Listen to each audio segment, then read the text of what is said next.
माननीय अमित भाईंचा महाराष्ट्राचा विभागशा प्रवास सुरू आहे। त्या विभागशा प्रवासामध्ये पश्चिम महाराष्ट्राचा आज संध्याकाळी 6 ते 8:30 असे 2.5 तासाचा वेळ त्यांनी दिलेला आहे। 2 दिवसात 4 ठिकाणचे मेळावे आटपायचे असल्यामुळे त्यांचा शहरामध्ये बाकी कुठलाच कार्यक्रम नाही। ते एअरपोर्टला आले की डायरेक्ट बैठकस्थानी येतील। साधारणतः पश्चिम महाराष्ट्राचे शासकीय 5 जिल्ह्यांना संघटनात्मक सोय प्रवासाची कोऑर्डिनेशन म्हणून 13 जिल्हे गेले आहेत। त्या 13 जिल्ह्यामध्ये प्रत्येक जिल्ह्याला अपेक्षित कोण असा निकष दिलेला आहे। तो निकष पाळल्यानंतर 1100 संख्या अपेक्षितांची झाली। जवळजवळ सगळे अमितभाईंची बैठक अमितभाईंना ऐकायला मिळेल, अमितभाईंना बघायला मिळेल म्हणून सगळे 1100 जण बैठकीला येतील, कारण त्याचा फीडबॅक जो घेतला त्याच्यात येणार आहे असं झालं। अमितभाई स्वतः बैठक चालवणार आहेत। काही प्रमाणात आमचे राज्याचे अध्यक्ष बावनकुळेजी प्रास्ताविक करतील, माननीय देवेंद्रजी काही राजकीय विश्लेषण करतील, पण विचारपूस जी आहे किंवा आपापल्या विधानसभेमध्ये एक एव्हरेज 400 बूथ असतील आणि त्याला 5ने भागल्यानंतर साधारणतः 80 शक्ती केंद्र तयार होत असतील, तर सगळी झाली आहेत ना। अगदी थेट मंडलाच्याही आतमध्ये जी छोटी रचना असते, जी शहरामध्ये असते प्रभाग आणि जिल्ह्यामध्ये असते पंचायत समिती, तिथपर्यंत सगळे मोर्चे सगळे प्रकोष्ठ यांचे सगळे 60 पदाधिकारी झाले आहेत ना। अशी काही विचारपूस करतील आणि ते काही मार्गदर्शन करतील। तर मागच्या विधानसभा निवडणुकीत आणि नुकत्याच झालेल्या लोकसभा निवडणुकीत देखील पश्चिम महाराष्ट्रात फारसे किंवा विशेष यश मिळालेलं नव्हतं। माहिती अपुरी या निमित्ताने माहिती तुमची करेक्ट करतो। पश्चिम महाराष्ट्र जो काँग्रेसचा आणि नंतर पवारसाहेबांचा गड मानला गेला, तिथे 10 पैकी 6 जागा महाविकासच्या आल्या, 4 जागा आमच्या आल्या। एक आणखीन आली असती, म्हणजे ती कुठलीही येऊ शकली असती, एक आणखीन आली असती तर 5-5 झाल्या असत्या। आणि पश्चिम महाराष्ट्रामध्ये झालेल्या मतदानात आम्हाला महाविकासपेक्षा 2 लाख मतं जास्त आहेत। त्यामुळे काही पिछाड वगैरे झालेली नाही। कोल्हापूर जिल्ह्यामध्ये हातकणंगले आम्ही जिंकलेली आहे, सातारा आम्ही जिंकले आहे, पुणे आम्ही जिंकले आहे, मावळ आम्ही जिंकलेले आहे, आणि त्यामुळे पिछाड वगैरे काही झालेलं नाही। 2 लाखाने आम्ही जास्त होतो। काय आगामी आता आजच्या दौऱ्यातून खरंतर आगामी विधानसभेची खरी मोर्चे बांधणी आहे, काय अपेक्षित आहे पश्चिम महाराष्ट्रात विशेष करून भाजपचे या ठिकाणी आमदार जे ते जास्तीत जास्त यावे यासाठी तुमची आता काय मागणी अमित शहांकडे घेतली असते? मगाशी म्हटल्याप्रमाणे वर्षानुवर्ष पश्चिम महाराष्ट्र काँग्रेसचा आणि राष्ट्रवादीचा गड असूनही 19ला सुद्धा राष्ट्रवादी आणि काँग्रेस मिळून असणाऱ्या संख्या आणि शिवसेना आणि आम्ही महायुतीमध्ये असणाऱ्या संख्या ही जवळजवळ एकमेकाला घासून आहे। ती घासणं सोडा, यावेळेला आम्ही 2 पावलं पुढे जाऊ, म्हणजे 58 जागा साधारणतः या मतदारसंघात असतात। मी 2 टर्म ह्या मतदारसंघाचा पुणे पदवीधरचा आमदार होतो। पश्चिम महाराष्ट्रामध्ये नगर धरलं जातं, कधीकधी नाशिक धरलं जातं, पण आम्ही धरताना पश्चिम महाराष्ट्र पुणे, सातारा, कोल्हापूर, सांगली, सोलापूर धरतो। 58 विधानसभा येतात। त्या 58 विधानसभांमध्ये त्यांच्या 25 जागा असतील तर आमच्या 21 जागा आहेत। तर ह्या उलट वाढतील। म्हणजे कोल्हापूर जिल्ह्यामध्ये गेल्या वेळेला समजा भारतीय जनता पार्टीची एकही नाही, पण महायुतीची 1 आणि सहयोगी पक्ष 3 असे 4 होते, म्हणजे 10 पैकी 4 होतो आम्ही, 6 ते होते। तर आता 10 पैकी 6, 7 इथपर्यंत आमची बदल जाईल। आता कसे तर दक्षिण आम्ही जिंकणार आहोत, कसे तर कोल्हापूर उत्तर आम्ही जिंकणार आहोत, कसे तर हातकणंगले आम्ही जिंकणार आहोत। यावर तुमचं काही मत असेल तर मला सांगा, मग ते मी आकडेवारीने करेक्ट करतो। लोकसभेला संपूर्ण देशामध्ये संविधान बदलणार अशा प्रकारचं नॅरेशन असूनही हातकणंगले विधानसभेसारख्या राखीव मतदारसंघामध्ये सिटिंग काँग्रेसचा आमदार असताना सुद्धा आम्ही 17,000ने पुढे आहोत। दक्षिणमध्ये 19चा असणारा 40-42 हजाराचा जो बॅकलॉग आहे तो आम्ही 6,000पर्यंत खाली आणला। आता त्याच्यानंतर मुख्यमंत्री माझी लाडकी बहीण आली, म्हणजे 6,000चा 12,000 म्हणजे निगेटिव्ह बॅलन्स संपून पॉझिटिव्हकडे आम्ही गेलो आहे।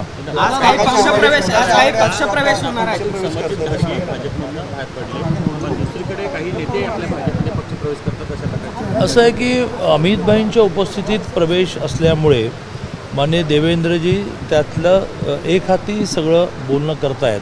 तर आता ह्या क्षणी मला माहीत नाही की कोणाचा प्रवेश होणार आहे। दादा आत्ताच्या क्षणी महायुतीमध्ये 3 वेगवेगळे पक्ष आपले जे आहेत म्हणजे स्वबळावर निवडणूक लढवण्याच्या कार्यकर्त्यांची मागणी आहे. मुख्य जी हे आहे निर्णय तो तुम्हीच घेणार आहे किंवा वरचे लोक घेतील. पण अशामध्ये छोटे पक्ष जे आहेत उदाहरणार्थ आपण विनय कोरेंचा घेऊ तर त्यांनी तर आपल्या उमेदवारी जाहीर करायला सुरुवात केलेली आहे. तर अशांचं हे बंड आहे की त्यांना तुम्ही फ्री हँड दिलेला आहे? असं आहे की ज्या वेळेला एकापेक्षा जास्त पक्ष असतात त्यावेळेला शिवसेना BJP राष्ट्रवादी सोडाच पण एखाद्या छोट्या पक्षाने सुद्धा 288ची तयारी करायची असते. राजकारणामध्ये कधी काय भांडण होईल आणि वेगळं लढावं लागेल सांगता येत नाही. 2014 हे त्याचं उदाहरण आहे. 2014ला जर आम्ही सगळ्या जागा लढाव्या लागतील अशी तयारी केली नसती तर 288 जागे आम्हाला उमेदवार देता आले नसते.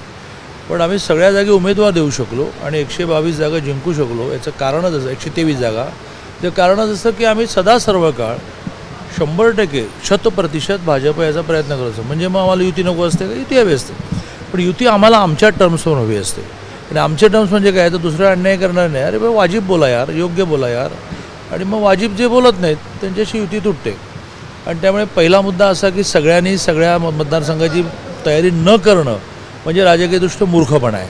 सगळ्यांनी करावी, राष्ट्रवादींनी करावी, सगळ्यांनी करावी. आता मुद्दा आहे की जनस्वराज्यसारखे जे पक्ष आहेत त्या पक्षांच्या बाबतीमध्ये हे गृहीतच आहे की त्यांना तो जो त्यांचा सिटिंग मतदारसंघ आहे मिळणार आहे.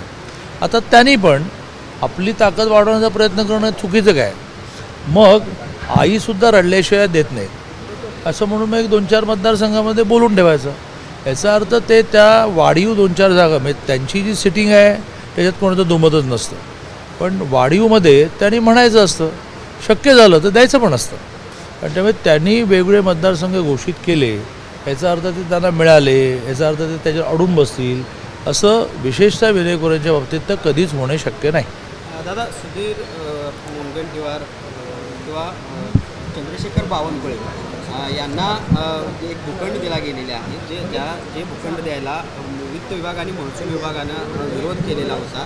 असं असताना देखील विशेषतः बावनकुळेंना तो भूखंड दिला गेलेला असा हा पद्धतीचा आरोप. मुळात बावनकुळे नावाच्या कोणा नावाला, सुधीर मुनगंटीवार नावाच्या कोणा नावाला तो भूखंड दिला जात नाही.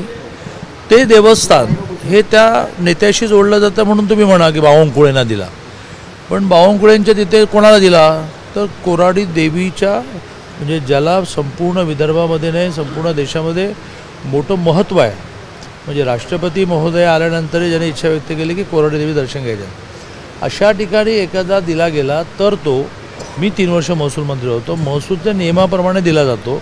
यात सगळे नियम असतात. एक जाहिरात द्यायची असते, कोणाला प्लॉट हवा आहे विचारायचं असतं आणि सगळ्यात महत्त्वाचं म्हणजे त्याचा सरकारी हिशोबाने नजराणा द्यायचा असतो. कधी कधी ते काम खूप महत्त्वाचं असेल तर नजराणा रद्द करण्यासाठी कॅबिनेटमध्ये आणायचं. ही सगळी लिगल प्रोसिजर आहे.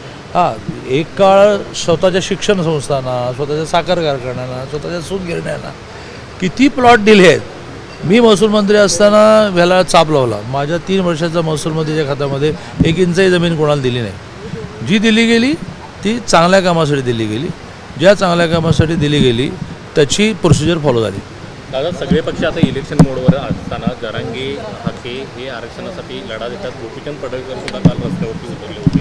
हे प्रश्न मग आता सुटणार का? या सगळ्यांचे प्रश्न ॲट दी मोस्ट म्हणतात इंग्लिशमध्ये, अधिकाधिक त्यांना समाधान मिळण्या एवढे सोडवण्याचा खूप आटोकाट प्रयत्न चालला आहे. परवा जे 3 रिटायर जजची कमिटी अपॉइंट केलेली आहे. एक तर रिटायर जज जे उत्तर प्रदेशचे चीफ जस्टिस होते भोसले, जे सहज माहिती असावं म्हणून माजी मुख्यमंत्री बाबासाहेब भोसले जे चिरंजीव आहेत.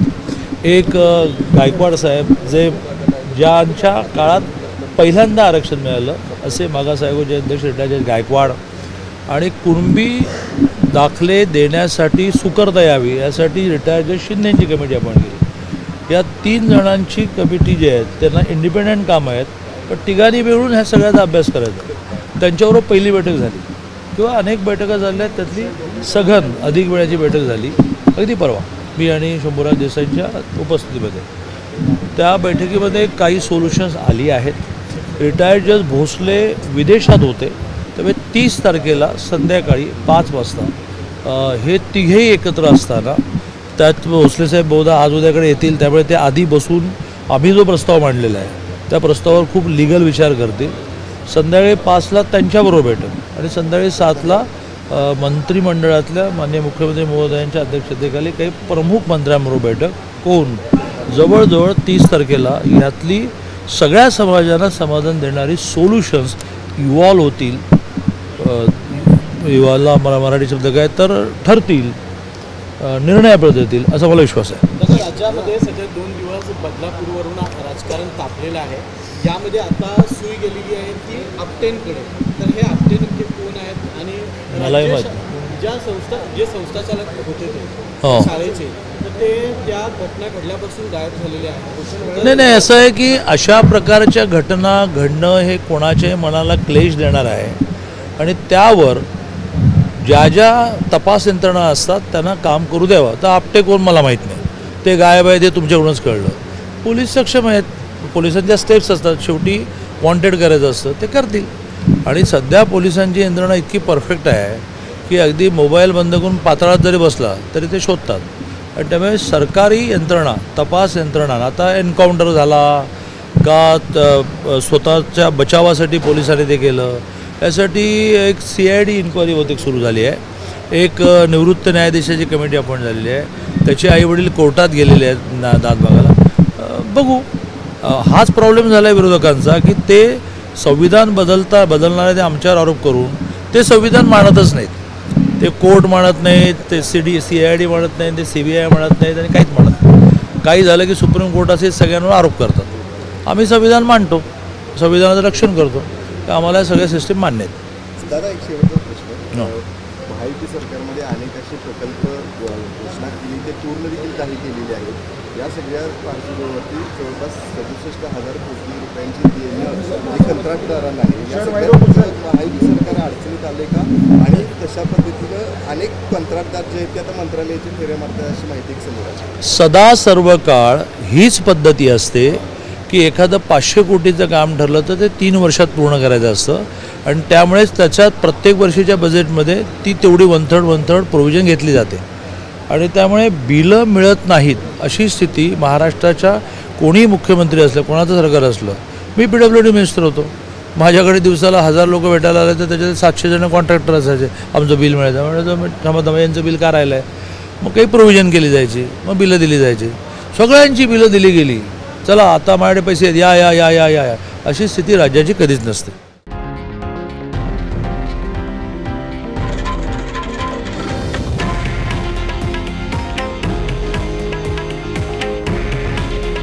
हे आहे देशातील नंबर 1 न्यूज नेटवर्क आणि आपण पाहत आहात TV9 मराठी. काळजी तुमची, हित महाराष्ट्राचं.